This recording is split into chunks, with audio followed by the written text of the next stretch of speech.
Обвинителството отвори истрага за дивоградба во Чаир, за која соседите поднеле кривична пријава лани. Шесткатницата се градела без одобрение на државно земјиште на улицата Кемал Сейфула во Чаир.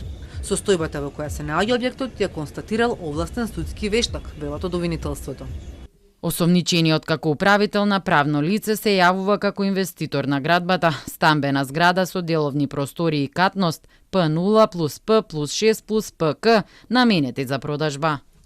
Обвинителството бара мерки на предпазливост, меѓу кои да се одземе пасошот и забрана за изведување градежни работи на објектот дивоградба, а судот се уште нема донесена одлука. Оваа зграда се наоѓа во близина на онаа за која градоначалничката Арсовска минатата недела се јави во живо на социјалните мрежи, а викендот поднесе и докази во обвинителството. Тој предмет е во предистрага. Град Скопје зборува со факти, зборува со докази, зборува со нешто кое што требаше досега да биде обезбедено од страна на надлежните институции, а ВИС органи веќе почна да ги уништува доказите. Два од предметите веќе ги има избришано во самиот катастар и јас не верувам дека тие докази ќе ги најдат. Жива среќа што имаме уште 150. Најважно од се е да се спречи уништувањето на докази.